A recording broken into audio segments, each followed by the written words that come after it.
Okay, so we are now recording, as you should have heard, on your various devices. So welcome everyone. For our call this week, the main focus, as you hopefully saw in the invitation, Eka, Eric Rescorla, has kindly agreed to come on and just talk to.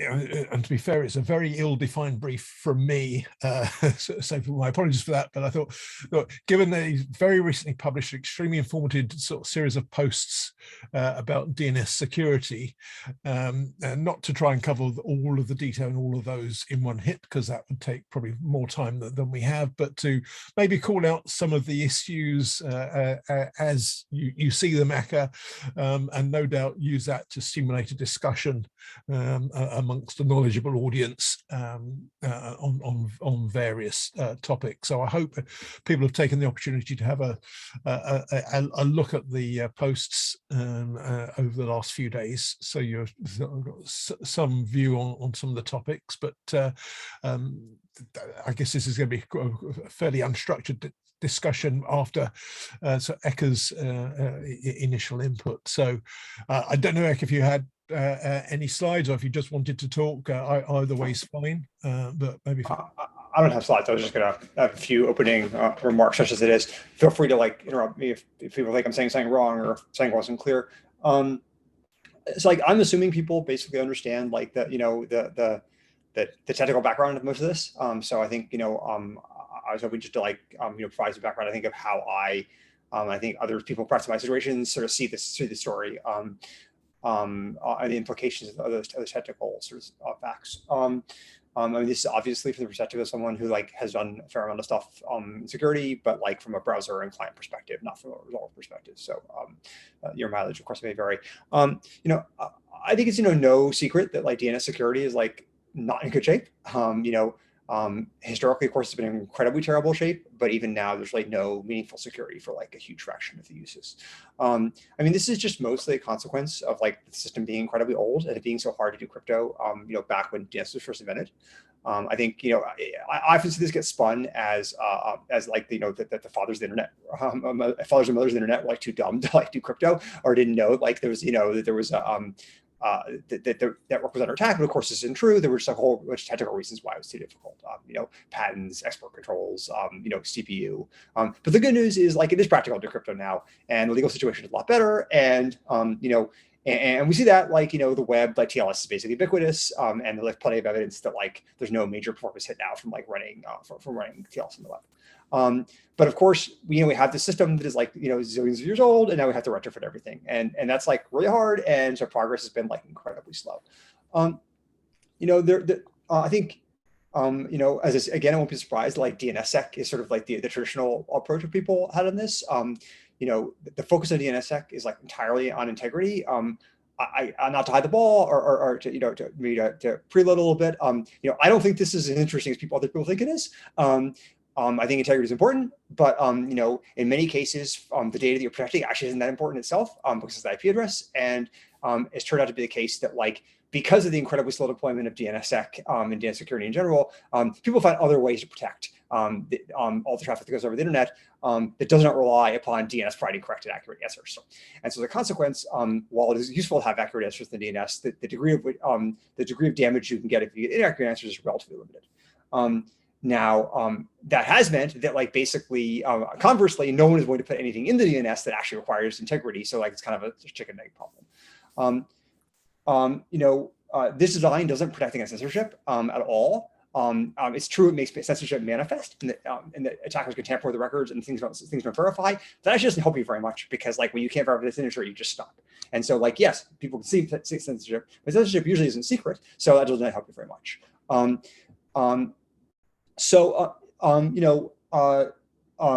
This is I'm not saying DNSSEC has an important role to play, but I think that we found it's not as useful, at least from the perspective of clients, as one might have hoped. Deployment is quite minimal.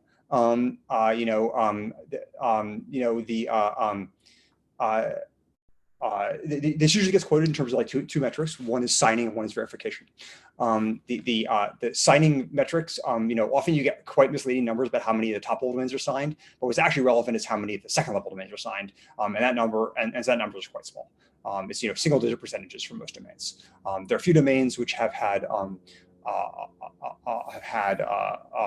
better deployment, largely due to financial incentives, but that's not true of like say com.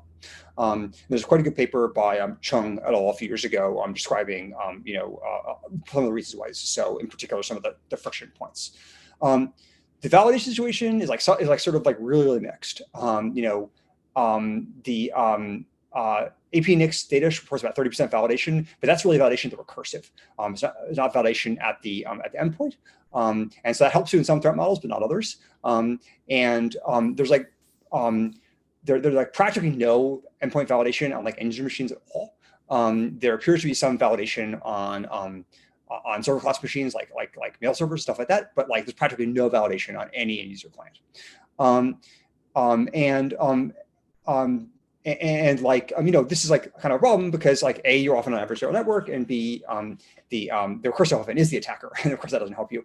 And certainly it's not the case. You can't do DANE, for instance, if you don't do endpoint validation. I don't think there's frankly much plausible prospect for endpoint validation in the near future by any end user client. There's been a bunch back and forth on this, I think, on mailing lists between Jeff Houston and I and some other people. The primary concern from the perspective of someone who makes a browser is breakage.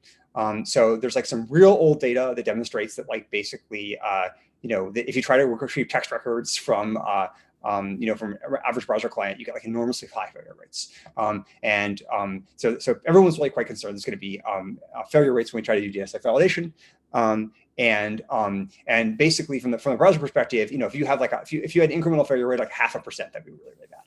We spent quite a while retooling TLS 1.3 to avoid incremental failure rates that high. My team is starting to try to collect some more data on this. We don't have it yet in any detail. The preliminary data is also quite not good in terms of supports the situation that that there's enough problems in the network that doesn't work. The problems largely come in the form of some kind of unspecified middle box. Maybe it's a local recursive resolver which doesn't pass DNSSEC, or maybe it's some sort of actual middle box that you can't see. But regardless, the problem is that if you try to retrieve all the DNSSEC records to do a chain validation, you don't get them, or you get bustage. Either one is a problem. There's also, I think this has often been cast as a performance issue. There is a performance issue in that no one wants to take extra run trips, but if the problem were just performance, maybe we'll figure it out. But the problem is bustage. No one's going to do that. This is as they say, a pretty classic network effect problem. There's not a lot of validation because from the browser's perspective, the information is very important, and there's not much deployment. And there's not a lot of deployment because validation doesn't do very much. I guess I do want to say, I said, it's not important. It's obviously important with the right IP address, but the perspective of the browser is that what assures that you're talking to the right person is the web PKI certificate, not the IP address. And so if you get the wrong IP address, it just sends you to the wrong person, but then they can't talk to you. Then they can't connect to you anyway. And so it's just a DOS, which they could have done anyway. So this doesn't help that much. I guess I was going to talk about DANE a little bit. I think for a while, this was really seen as a killer app for DNSSEC. I think that, again, that may be true for email. There's some evidence I'm going to talk to in a minute about being quite a bit of deployment for email for DANE, but I don't think it's true for the web. And for reasons I'm going to talk about in a second. There sort of were two nominal advantages of DANE over the web PKI, which I freely concede the web PKI is a mess. The first is more security, with the idea being that there's a fewer number of trust points. The number of trust points people often cite for web browsers is really, really high, and it's not. And the number probably is more tens than thousands, but still a big number. The reason the numbers get cited because there's a lot of confusion about who's actually being trusted versus who's actually in the browser database. So I can talk about that in more detail. People care about. There's a long back and forth between me and Phil Holmbaker and Ryan Sleevey about this on Twitter. And the second, of course, is even if you had a large number of trust points, because the names in DNS are subordinated, you don't have to worry about every CA in the world being able to sign a thing. And the second rationale, of course, was the idea it would be easier and cheaper to do DNSSEC than it would be to do web PKI. Again, from the perspective of browser, none of these is helping that much, or web server for that matter, because we have both perspectives. Security advantages are real, but they're not not that great. Especially now, like there's been more effort to clean up the web PKI with things like certificate transparency and HSTS, and the ecosystem just getting better. Like the risk of distribution is real, but it's not like it's not the highest priority people have at this moment. And I think there's been a bunch of like concern raised from the people who run the various browser root programs about like the implications of DANE here. I'm not involved in those, so I don't really want to go into too much detail. And like people should feel free to like say, well, these people are web PKI people, so what do they think? But like they're real concerns. At least they're concerns people are being raised. And I think the easier and cheaper thing like seemed like really an issue back when this stuff was invented, but like the world's just moved on, and like Let's Encrypt has just made web PKI so cheap that like the idea that like the cost benefits of DNSSEC just don't seem as big.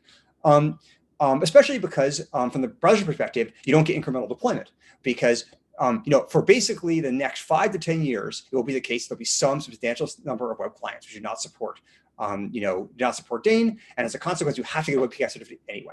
And so that just seems like basically a deal breaker for any kind of like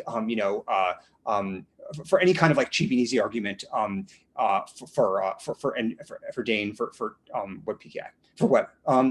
I think also there's been a bunch of concerns about whether it's actually deployable on the open web, because of endpoint validation, because of app breakage, and because of latency. There's a bunch of work on the this TLS chain extension, which I think was like that got really heated, so I'm not sure I want to talk about it too much. But I think that's not like. I don't see like that getting a lot of traction again on the web for just these sort of logistical reasons. I mean, like all these things kind of have, I guess, you're going to get the thesis from me that like a lot of what's happening here is entry barrier and activation energy. And like, as long as like nobody really cares about doing anything, things aren't going to happen. And so if nothing has like incremental like value, it's just not going to happen very much. And I think the news is slightly better for email, actually. I'm not an expert on this, but like from what I understand, there are basically 2 alternatives for signaling that you want to do TLS for email servers, because of course email did not have, unlike the web, does not have a signal in the address that says do TLS. And so you need some way to discover that. And right now it's just like opportunistic. So there are 2 signals you can have to say that. One is TLSA, and one is this thing called MTA-STS.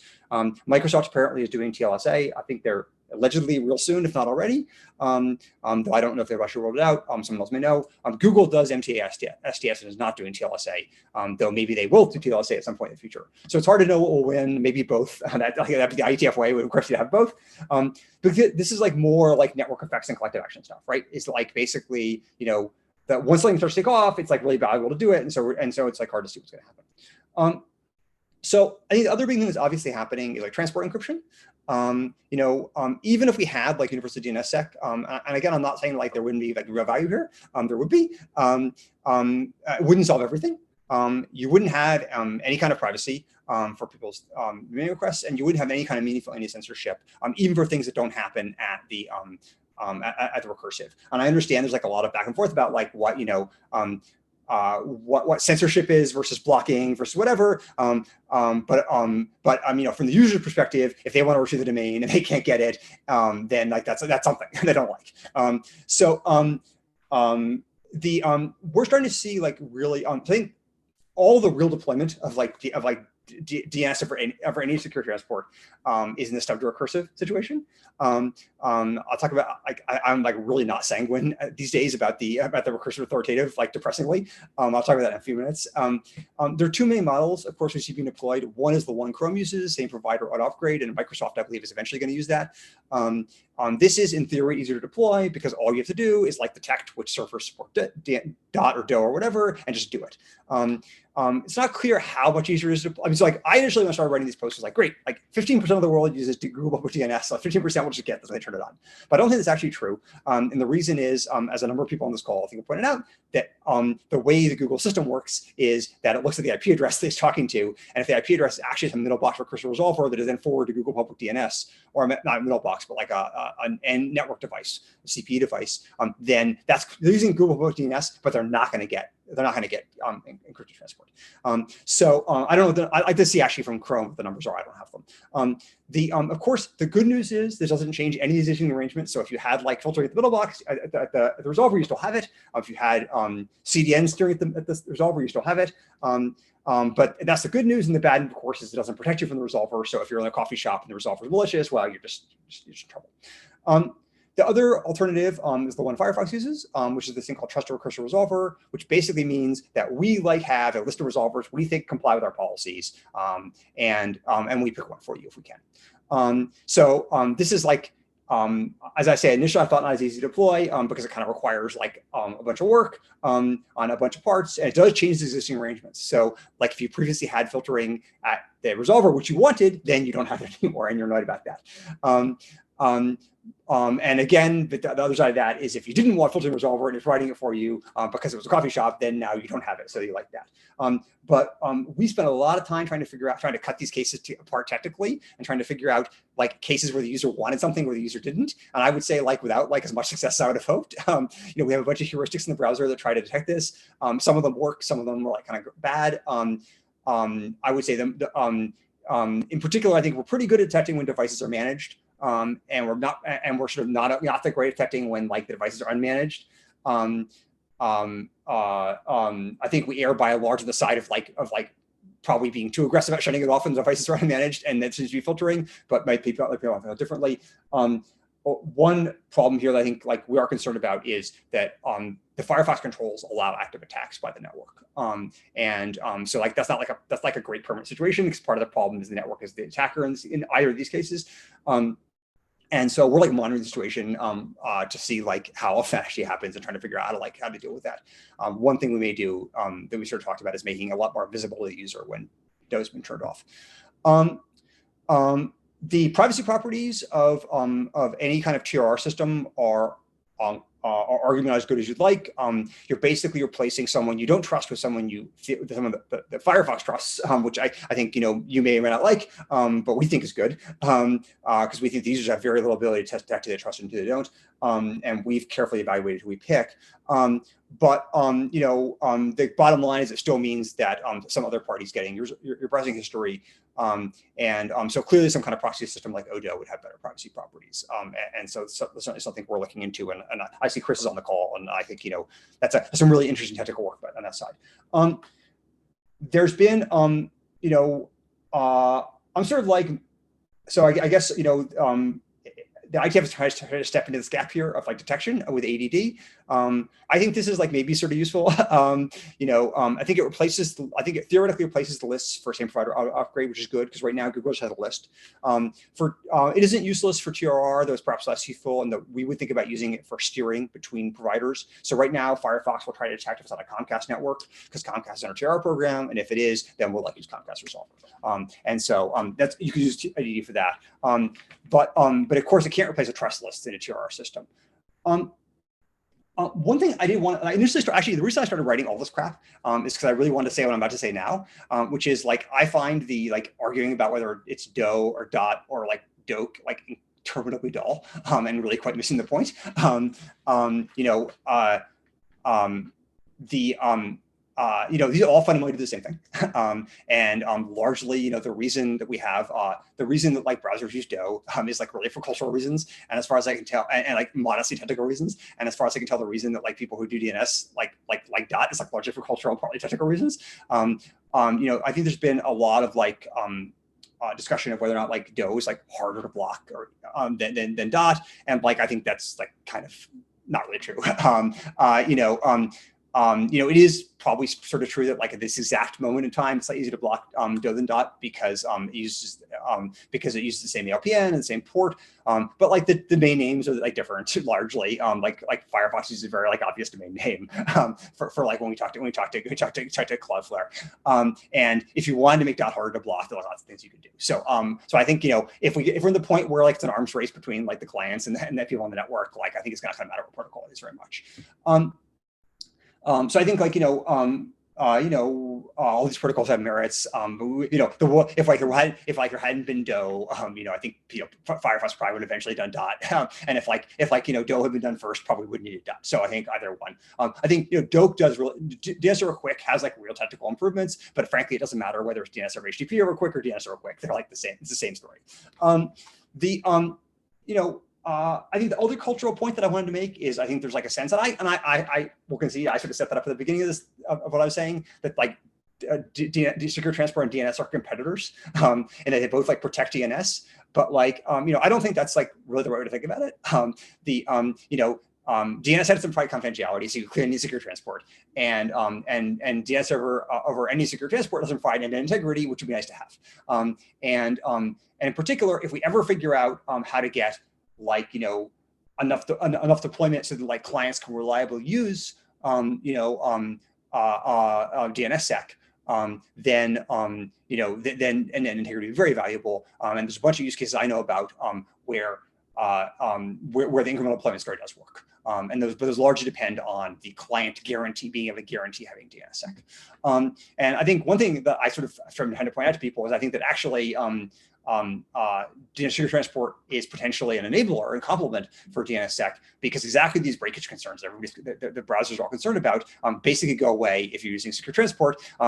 Largely because anybody who's on the SPAU or TR upgrade is going to support DNSSEC properly and will pass you the records. And nobody currently does, nobody currently does ADD, and so like. And so ADD provides a checkpoint at which people like when they have to upgrade their stuff, anybody who's ADD is probably going to make DNSSEC work properly too. And so I think that it's a real possibility that like as opposed to like being a threat to DNSSEC, quite the contrary, secure transport is actually an enabler for DNSSEC. I was like much more positive, frankly. The last thing I want to talk about is recursive authoritative. I was a lot more positive about this, like basically 6 to 9 months ago. I thought it was going to be easier. The deployment model seems incredibly hard, largely due to like how inflexible the DNS system is and how hard it is to add new records at the places you want to add them.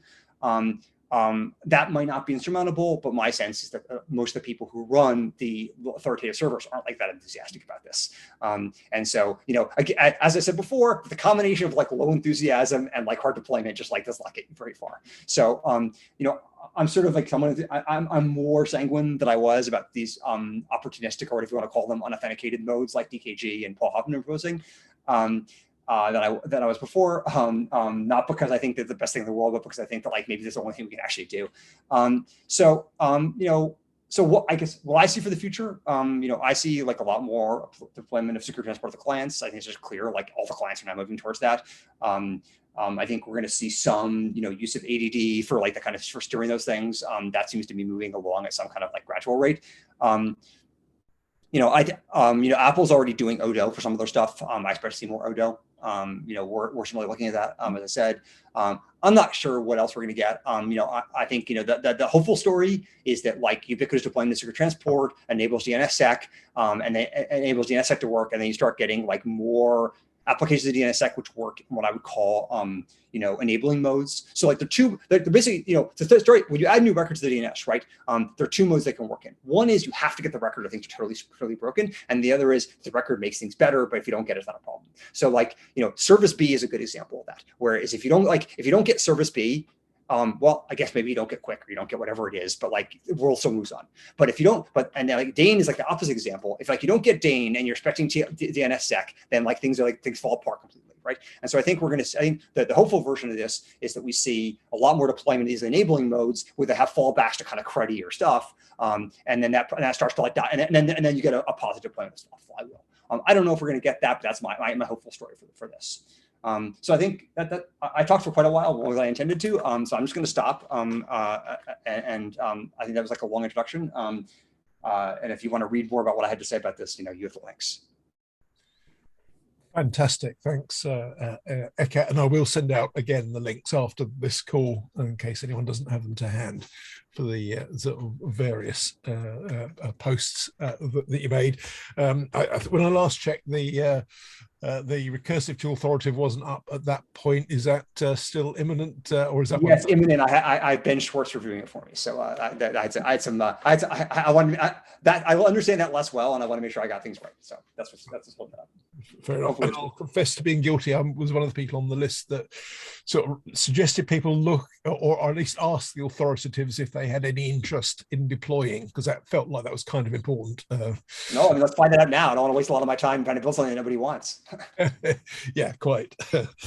Well, fantastic. Thank you for that sort of quick run through. Does anyone have any questions or comments? And if you do, can you either put them in the chat or use the Zoom tool to raise your virtual hand if there's anything you want to come in on of the various topics that Eka's covered. I can see Ralph has come in first, so do you want to unmute and fire away, Ralph? Yeah, comments and mostly. So you mentioned SVCB and HTTPS. I mean, these clearly show that deployment of new records into the DNS system is possible, because I did a lot of measurements on that, and the failure rates are really, really, really low. And I mean, Apple deployed it, granted, with a fallback mode, and Google also did some testing, and they also didn't find any kind of major stuff. So I think it is possible to deploy new stuff in the DNS. And I've sort of, I mean, where are you measuring from? Huh? Where are you measuring from?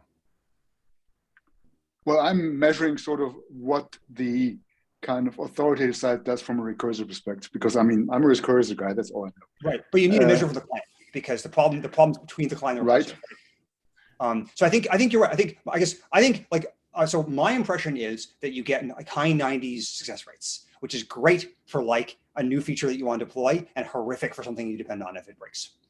So I think that's the difference I was trying to make earlier. It's like yeah, you're right that if 95% of your people get HTTPS service B, that's like fantastic. But if 95% of people 5% of your people are expecting DNSSEC and don't get it, and they respond by like refusing to resolve the connection, that's a disaster. And so those are the two perspectives to keep in mind at the same time. Right, but I mean, I was looking more also into the kind of angle from a recursive to authoritative, where I think all this talk of us, well, we cannot deploy stuff. Eventually we get stuff deployed. I mean, I might be a bit older. I remember how people thought it would be impossible that the root was signed, and that there were all these projects where TLDs were signed. And here we are. I mean, the root has been signed, the key has been rolled. It's been business as usual. And I believe that these things also will happen in the future if we decide from the recursive to authoritative to introduce a new record that is needed for that. The other thing on email, I mean, you just mentioned email with Google and Microsoft. Granted, they are a big share, but this shows another problem. And this is, I think, where the DNS still is working fine, is that the marketplace is a bit larger than just a couple of large players. And I mean, especially with email, I mean, we have smaller to medium players that actually use TLSA with great success. And I think we shouldn't design stuff on the new stuff with kind of only counting to large players, but rather have it as simple so that smaller players still can play with it, which is, I mean, is my main gripe about the TRR program. I don't think you have the bandwidth to kind of put thousands of recursive resolver operators that are might be out there in the world in different regions through the program, just because of the kind of sizing of that. And that's it. Thanks. Thanks, Ralph. Eka, I don't know if there's anything you wanted to say on that. I mean, I'm glad to hear you say that you think that like new records are deployable and authoritative, because that would be like making life much easier.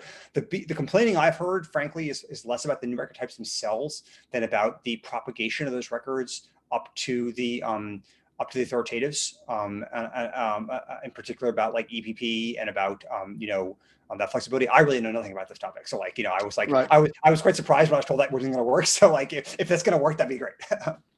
I mean, it will take time. It's not like when you have stuff like SVCB or HTTP, where pretty much, I'm not sure where you are on that, but when Google and Apple said we're going to deploy it, and then it has a huge user populations for EPP and all this stuff, because the DNS marketplace is much more fragmented. This just takes time.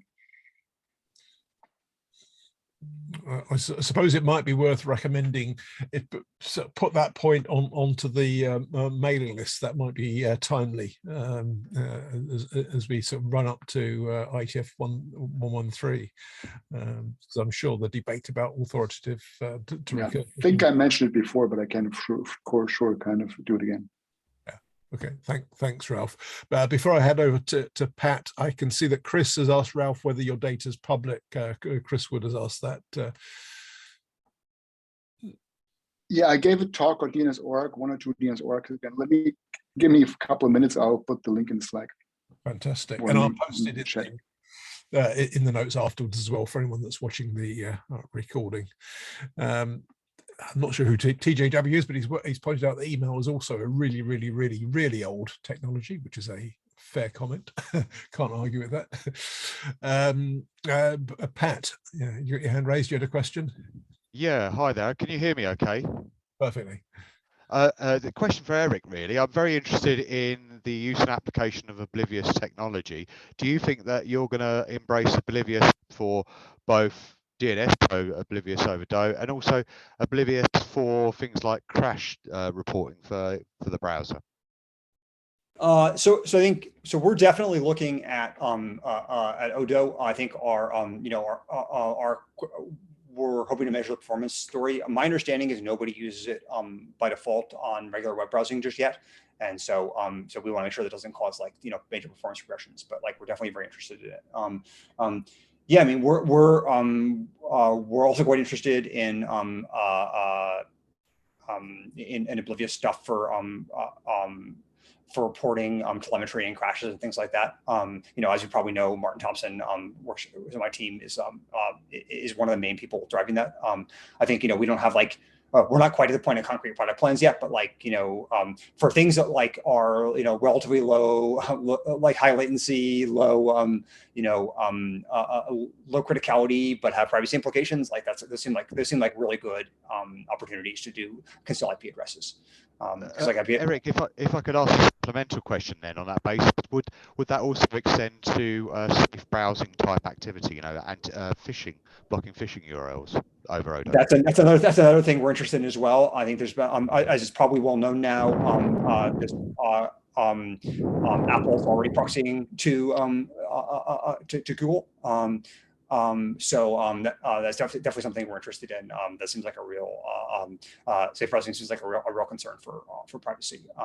There's been quite a bit of work. And I think I don't want to go too much into the details because they're kind of technical, but I mean, prefer to ping me. But the safe browsing API does not have the best privacy properties. There's been quite a bit of work on trying to improve those privacy properties in various ways, both cryptographic and networking. And I think we're interested in all of those. I think trying to figure out exactly what the shape of that will take is a little unclear. But yeah, this is one of the motivating cases. Thanks. Okay, thanks, Pat. Anyone else have any questions or comments? You can either raise your hand or post it in the chat. And I can see Tal has helpfully pointed out that TJW is Tim Wazinski, which I probably should have guessed, to be fair. So thank you for clarifying that. So anyone else with any questions or comments? And maybe just while you're thinking, just perhaps picking up on the Odo point and the sort of telemetry, I do wonder, echo whether some of the discussions where we've been having in the working group around whether you should or shouldn't have things like discovery with Odo, maybe we need to sort of really try and nail down what the use case or use cases are for it, because probably if it's mainly around browser telemetry, I suspect without speaking for others, but then maybe the perceived need for discovery might disappear if it's for something like telemetry. as opposed to perhaps a wider use case. Yeah, I mean, all our first order use cases are ones where we control or have an association with the endpoint, and we're trying to hide the IP address from that same endpoint. So I think in those cases, the general, I mean, again, the sort of temporary use model is that we would like, is that we would make a list of proxies that like the browser is willing to use. And I think there's a sort of ADD kind of story, in fact, about maybe we would, yeah, okay, so you prefer to use the Fastly proxy as opposed to the Cloudflare proxy, like fine by us, but that I don't think, I think from the user's perspective, it's what they want to know. What they want to know is the proxy is including with the endpoint to reveal your IP address, and it's hard for them to know that if it's just on the same network. I guess one thing I want to mention is that we're just people are asking about this this safe browsing thing. For telemetry as well, there's a bunch of working cryptographic mechanisms. So it's sort of I think what we're seeing is a situation where there's where the technology is just starting to emerge to be able to protect these applications, and so you're seeing a convergence of better crypto and better and these networking applications, and some things work better in something with one and some things work better in the other, and eventually we're going to probably see those really converging. But in the meantime, you're going to say two different strands, which is why you see OHI and PPM at the same time. Yeah, really, which makes sense. I see in the chat there's a few comments about I think from Tim on volumes of queries for HTTPS, 1.5 million queries a second, which is quite a few, which is interesting to see. But does anyone else have any any questions or comments or almost alternative points of view, which will be exciting if they do? Everyone's been very polite today.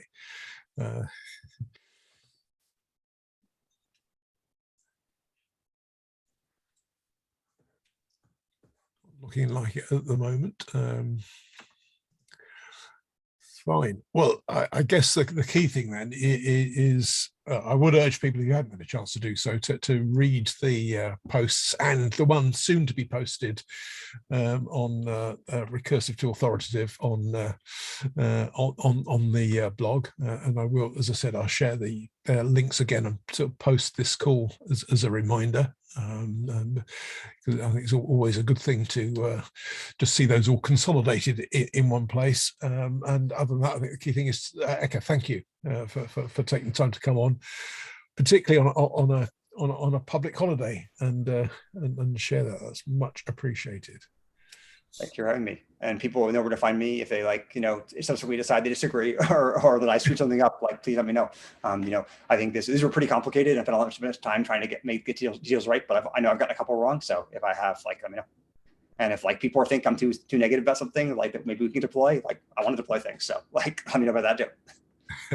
Yeah, I guess to be fair, you got a good track record of deploying stuff. So I think no one could accuse you of not wanting to deploy. Yeah, that'll be wrong. Fantastic. Well, thank you. Right. Well, that sort of segues neatly into a few other things I was going to mention. So I'll take these. There is a sort of logic to the order of these, so do bear with me. But one was just to sort of point out, if you've not seen it, there's been some discussion over the last week or so since we've been talking about Dodo, of how private relay is or isn't working on some mobile networks.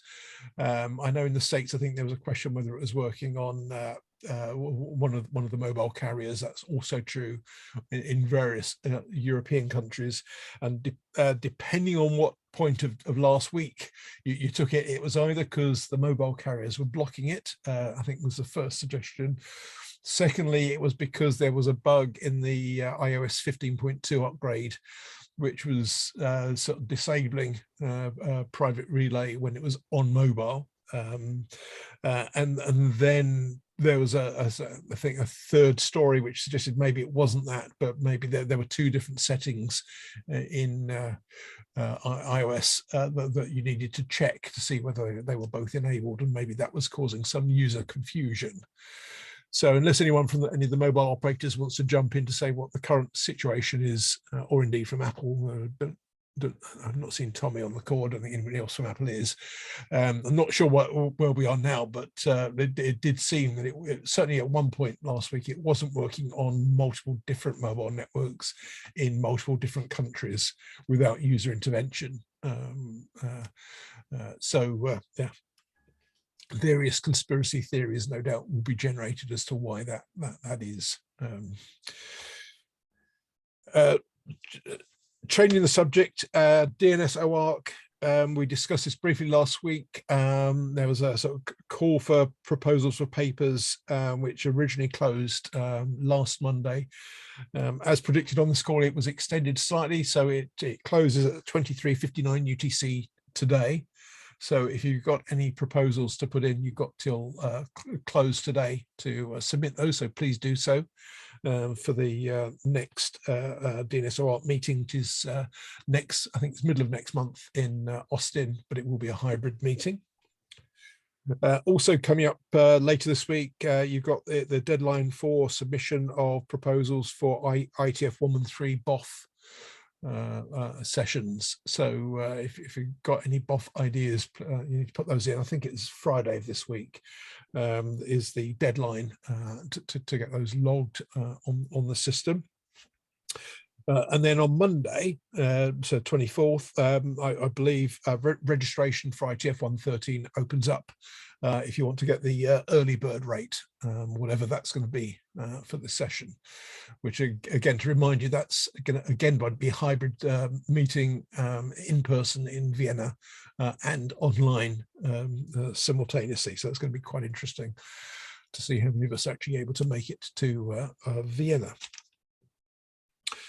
Other things that are sort of occurring at the moment, I think I saw Sarah on the call. I think DNS Over Quick is now at last call, so is working sort of through the standardization process, but famous last words seems to be pretty much there now. I'll pause momentarily in case Sarah or anyone else that's closer to it than I am wants to come in to interject with any clarification. Oh yes, see in the chat, it's through last call in ISG, so it's on at IESG last call now, so is getting there. So that's obviously going to pick up a bit more momentum this year as that completes.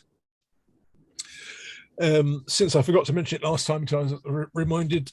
Also, remember we've got a combined ADD DNS op deprive virtual interim on Wednesday, the 26th of this month at 1700 UTC for an hour and a half. Mainly going to focus on the split horizon question. And to paraphrase what I vaguely remember Glenn saying last week, it's not to question whether split horizon exists or whether it should exist, but whether and how to address it. I think is the intent, broadly speaking. So that's coming up Wednesday the 26th. And then final sort of DNS related thing, some of you may have seen, which we mentioned last week, it was due, DNS for EU, the European Commission's project. The call for proposals came out last Tuesday, the 12th, and there's an information day this Wednesday, the 19th.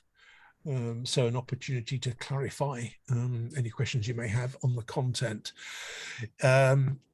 If anyone doesn't have is interested but doesn't have a link to the call for proposals, I'll share that after this call.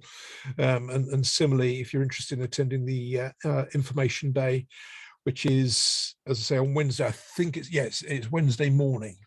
So not ideal if you're based in the US, but and it's not just focused on DNS for EU. There's a whole tranche of projects which all were announced last Tuesday, and the information day I think covers questions on any of them.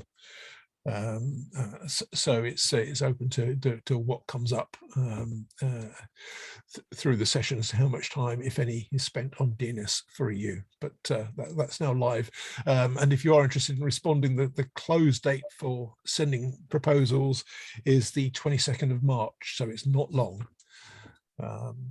before that actually closes as a project. Right, that's everything from me. I can see Tim and Sarah have posted a couple of comments about, I think both related to DOQ. And it's waiting for directorate reviews and it's on port 853. I think anyone that's been following it will hopefully be aware of both of those things. Right, so that was everything I wanted to mention. Does anyone have anything else they want to bring up on the call this week? And if you do, sort of raise your hand, put it in the chat, or if you can't do either of those, just come off mute and give you a chance to highlight anything that you need to.